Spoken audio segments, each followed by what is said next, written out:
आज उसी क्रम में इसका पार्ट 2 देखते हैं अपन कि पार्ट 2 में अपन ये क्वेश्चन यहाँ पे मैंने 6 क्वेश्चन लिखे हैं और उन 6 क्वेश्चन को भी अपन सॉल्व करेंगे कि किस तरह के ये क्वेश्चन आते हैं डिफरेंट टाइप के। अब यहाँ पहला क्वेश्चन है, दो संख्याएं किसी तीसरी संख्या से 10% एवं 20% कम हैं।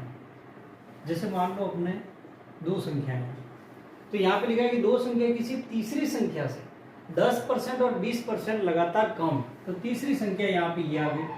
अब यहाँ क्या करना है आपको, मानना कैसे, देखो 100 मानोगे तो और इजी हो जाएगा। मान लो तीसरी संख्या से, किससे दिया है, तीसरी से, तो तीसरी को मान लो कि मैंने 100 मान लिया, तो पहली संख्या इस तीसरी संख्या से 10% कम है। 10% का मतलब 90, ठीक है, क्योंकि 100 इसलिए मानते हैं कि 100 का 10% 10, 20% 20। और दूसरी संख्या देखो, पहली और दूसरी संख्या 10% 20% कम है, तो पहली संख्या 10%, इससे 10% कम यानी 90, और इससे 10% कम यानी ये हो गई, सॉरी इससे 20% कम यानी ये 80 हो गई। अब आगे लिखा है, तो दूसरी संख्या को पहली संख्या के बराबर लाना, तो बराबर लाने के लिए कितनी बढ़ानी पड़ेगी, यानी हमें दूसरी को बढ़ाना है, तो प्रतिशत दूसरे पे निकालना, यानी इसको हमें 90 करना है, 80 को 90 करना है, तो कितने परसेंट बढ़ाना पड़ेगा, तो यहाँ डिफरेंस कितना है 10 का, ठीक है, यानी 10 इसको बढ़ाना है, तो 10 अपॉन नीचे 80 लिखेंगे, क्योंकि इसको बढ़ाना है, इसको 10 बढ़ाना है, तो इस पे परसेंटेज निकालना है दूसरी से, तो 10/80 इंटू 100, तो ये आपका आंसर आ जाएगा। यहाँ से इसको काटोगे 100/8, इसको और शॉर्ट कर सकते हैं 5 और ये 4, 50/4 यानी ये 12.5%। तो ये इसका उत्तर हो गया कि इसको 12.5% हमें बढ़ाना पड़ेगा, ठीक है, इस तरह से। अब सेकंड देखते हैं, किस संख्या का 32% उसके 17% से 120 अधिक है। अब यहाँ पे जैसे संख्या मान लो x, इसको x से भी कर सकते हैं अपन, तो वो संख्या मान ली अपन ने x है, तो यहाँ पे इक्वेशन कैसे बनेगी, उस संख्या का, किस संख्या का 32%, यानी x का 32% किसके बराबर है, उसके 17% से 120 अधिक है, यानी उसका 17% से 120 अधिक, यानी ये कम है। तो इन दोनों इक्वेशन को बराबर लाने के लिए जो कम है उसमें अपन प्लस करेंगे, यहाँ पे 120 जोड़ेंगे, तो वो 32% के बराबर हो जाएगा, ठीक है ना, यानी कि संख्या का 32% उसके 17% से 120 अधिक, यानी 17% जितना आएगा उसमें 120 ऐड करोगे, जोड़ेंगे, तब वो जाके 32% के बराबर आएगा। अब इसको अपन हल करते, देखो हल कैसे करते हैं, शॉर्ट मेथड से, x इंटू 32% हटाएंगे तो 100, यहाँ पे कर दो आप 17, x इंटू 17, 17/100 प्लस 120। अब ये हो गया 32x/100, ये हो गया 17x/100, उसको उधर बाई टी भी कर दो, -17x/100 बराबर यहाँ पे 120 रह गया। ये सीधा देखो नीचे 100 है, तो सीधा 32x - 17x कितना रहेगा, ये 15x बराबर 120। तो यहाँ x बराबर सीधा ये 100 ऊपर जाएगा, वज्र गुणा, और 15 नीचे आ जाएगा, 120 इंटू 100/15, 15/120, यानी ये उत्तर आ गया अपना 800। तो वो कौन सी संख्या है, 800 है। इसका थर्ड क्वेश्चन देखते हैं। थर्ड क्वेश्चन लिखा है, सोनू अपनी आय का 80% व्यय कर देता है, उसकी जितनी भी इनकम है उसका 80% वो खर्च कर देता है। यदि उसकी आय में जो इनकम है उसमें 25% बढ़ा दे, 25% बढ़ाएं, और उसका जो खर्च है उसमें वो 10% बढ़ा दे, तो उसकी बचत में कितने प्रतिशत वृद्धि होगी, ठीक। अब ये भी अपन अगर 100 मान के करेंगे तो और इजी हो जाएगा। जैसे मान लो यहाँ पे दो सिचुएशन है, पहली सिचुएशन, दूसरी सिचुएशन। अगर उसकी आय मान लो 100 है, ठीक है अभी, तो वो सोनू अपनी आय का, जैसे स्टार्टिंग उसकी इनकम 100 मान लिया अपन, उसका 80% वो व्यय करता है, यानी यह 80% उसका खर्च कर देता है, यानी 100 का 80% 80 हुआ, ठीक है, यानी बचत कितनी है 20%, ठीक है, इस तरह से आ गया। अब यहाँ पे लिखा है कि यदि उसकी आय में 25% वृद्धि हो जाए। अब दूसरा केस, सेकंड सिचुएशन, यदि उसकी आय में 25% वृद्धि हो जाए, यानी पहले जो 100 आय थी उसकी 25% अगर बढ़ा दे, तो 100 का 25% 25 ही होता है, तो अब उसकी आय हो गई 125, ठीक है। और इसमें लिखा है कि व्यय वो 10% बढ़ा दे, यानी पहले उसका खर्च कितना था 80, तो 80 का 10% बढ़ा दे, यानी 80 का 10% कितना होता है 80 का अगर 10% निकालोगे आप 10/100 तो कितना आएगा, 8 आएगा। तो पहले खर्च उसका 80 था, अब 8 रुपये यानी 10% यानी 8 और बढ़ा दिया, अब हो गया 88। समझ में आया कि वो उसकी जब आय 25% बढ़ जाती है यानी 125 हो गई, तो उसका जो व्यय है वो 10% बढ़ गया। 80 का 10% कितना होता है, 8 होता है, 8 इसमें जोड़ दो 88 हो गया। अब यहां से अपन बचत निकालेंगे, उसकी बचत कितनी होगी, देखो 125 रुपये उसकी इनकम है, उसमें से 88 खर्च कर दिए, तो 125 माइनस 88 यानी 37 रुपये उसकी बचत है। ठीक है, अब इसने पूछा है कि उसकी बचत में कितनी वृद्धि होगी, यानी पहले जितनी बचत थी और अब जितनी बचत है उसमें बढ़ी, यानी वृद्धि कितनी हुई। तो देखो यहाँ बढ़ रही है, पहले उसकी बचत 20 रुपये थी, अब उसकी बचत होगी 37, यानी 17 रुपये बचत बढ़ गई। तो हमें यही प्रतिशत निकालना, 17 का किस पे निकालेंगे, 20 पे निकालेंगे, आपको 37 पे नहीं निकालना।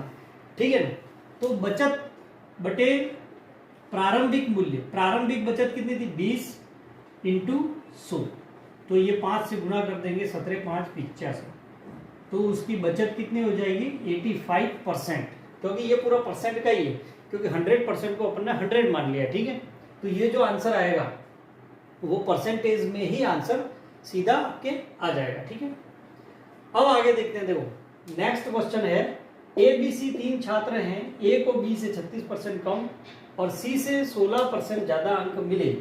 ठीक है, अब यहां पे अपन देखते हैं कि ए बी सी 3 छात्र हैं। ठीक है, चौथा सवाल देखते हैं, ए को बी से 36% कम, यानी अगर यहां पे भी अगर अपन मानना चाहें तो देखो ए को बी से, जिसके बाद से लिखा उसको मानो, ए को बी से 36% कम और सी से 16% ज्यादा नंबर मिले, यानी ए को बी से तो 36% कम मिल रहे हैं लेकिन सी से उसको 16% ज्यादा मिल रहे हैं। तो यार सबसे पहले अपन बी को मानते हैं 100 कि मान लो कि बी को 100 अंक मिले, तो ए को कितने मिलेंगे, माइनस 36%, 100 का 36% यानी 36 होता है, तो 36 कम कर दो यानी 64, 36% कम, 20 से 36% कम यानी इसको 64 मिले। तो और सी से 16% ज्यादा मिले हैं, तो यदि बी को 145 मिले हैं तो सी को कितने मिले। तो पहले तो अपन यहाँ पे देखो बी के नंबर दिए कि बी को 145 मिले, तो यहां से सीधा बी को 145 मिले तो उसका 64% निकालते तब भी सीधा आ जाता। तो यहाँ बी का दिया है कि 145 मिले हैं, तो इसका सीधा आप माइनस 36% कर दो, तो कितना यानी 64% आपको निकालना है। तो ए को कितने नंबर मिलेंगे, 64% ऑफ 145, तो ये सीधा हल करो, 64/100 इंटू 145, आप इसको हल करो तो यहाँ पे हल करेंगे तो ये लगभग आ जाएगा 92.8, यानी ए को नंबर मिले हैं 92.8। अब आगे लिखा है हमें सी के नंबर निकालने, लेकिन इसमें एक शर्त है कि ए के ये जो नंबर है वो सी से 16% ज्यादा है, सी से ज्यादा है। ठीक है, तो यहाँ सी के नंबर कैसे निकालें, यानी सी से 16% और ज्यादा, तो सी का 16% यानी सी का 16% का मतलब सी का 116% हो गया, ये सी का 116% बराबर 92.8। तो यहां से अपन इसको सॉल्व करेंगे तो सी के नंबर आ जाएंगे, समझ में आ गया, क्योंकि सी से 16% अधिक, यानी सी को 100 मिल रहे तो इसको 116 मिलेंगे। ठीक है, तो 116% क्या है, ए के बराबर, यानी ये जो 92.8 है, ए के जो नंबर मिले हैं वो सी का 116% है। तो यहां से सी इंटू 116/100 बराबर 92.8, तो यहाँ सी के नंबर आ जाएंगे 92.8 इंटू 100/116, ये पॉइंट हटाया, नीचे 10, 0 से 0 कट गया, ये 5 बार और ये 58 हो गया, 58 से ये कट जाएगा, यहाँ से 2 से पार से काटेंगे तो 29, यहाँ से 2 4 6 4। ठीक है, अब इसमें अपन भाग देंगे, 29 का भाग इसमें जाएगा लगभग 16 बार, 29 एकम 29, 27 17 और 174 6 बार जाएगा, 16 गुणा 5 यानी 80। इसका मतलब सी को कितने नंबर मिले हैं, 80। ठीक है, अब अपन नेक्स्ट क्वेश्चन देखते हैं, इसमें फिफ्थ, यदि ए बी से 6 गुना ज्यादा है। ठीक है, यहाँ पे भी लेते हैं फिर ए बी।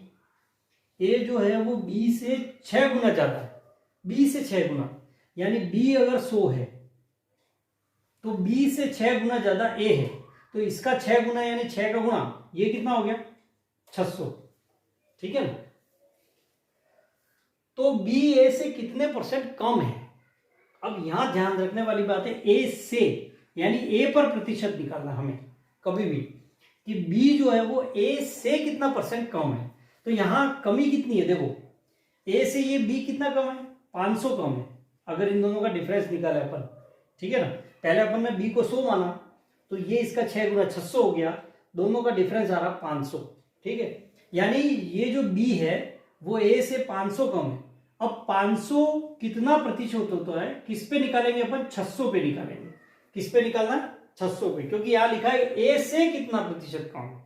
ए से यानी ए का मान नीचे रखना। अगर यूं दिया होता कि ए बी से कितना ज्यादा, तो अपन क्या करते, 500 बटा 100 इंटू 100 करते। यहां पे इस तरह से आता कि अगर ए बी से कितना है तो बी की राशि नीचे लिखते, ठीक है। लेकिन यहाँ पे इस तरह से पूछा है तो अपन यहाँ पे 2 जीरो से 2 जीरो काट देंगे। ये 6 8 48, 48 2 20, 36 18, 36 18, 36 18, यानी 83.33% कम है, ठीक है। अब नेक्स्ट लास्ट क्वेश्चन देखते हैं 6। इसमें छठा एक और क्वेश्चन है कि चमेली अपने खाते से 75% खर्च कर देती है, ठीक है। अब मान लो उसके खाते में स्टार्ट में x रुपीज हों, उसमें से वो 75% खर्च कर देती, यानी बचत कितनी, अभी भी खाते में 25% पैसे उसके पड़े हैं। समझ में आया, जितने भी रुपये थे उसमें से 75% उसके खर्च हो गए, इसका मतलब बचे कितने, 100 में से 75 को माइनस कर दो तो 25% उसके खाते में बचे हैं। यदि अब उसके खाते में 600 रुपये बचे, यानी ये जो 25% है वही 600 रुपये, रुपये में देखे तो 600 रुपये है, और ये 600 रुपये क्या है, उस x का 25% है, ठीक है। तो यहां से समीकरण क्या बन जाएगी, x का 25% इक्वल टू 600। अब इसको आप सॉल्व कर दो, x का जो मान आएगा वो आपके आंसर आ जाएगा, क्योंकि इसने यही पूछा है कि प्रारंभ में खाते में कितने रुपये थे। प्रारंभ में खाते में अपन ने x माने थे। अब इसको सॉल्व कैसे करेंगे, का की जगह गुणा 25/100 इज इक्वल टू 600। यहाँ पे x बराबर, इसको वज्र गुणा करना है, 100 ऊपर ले जाना है, 600 इंटू 100 बटा 25, तो 25 से 25, 25 चक 100, 600 इंटू 4 बराबर 2400। इसका मतलब उसके खाते में 2400 रुपये होंगे, ठीक है।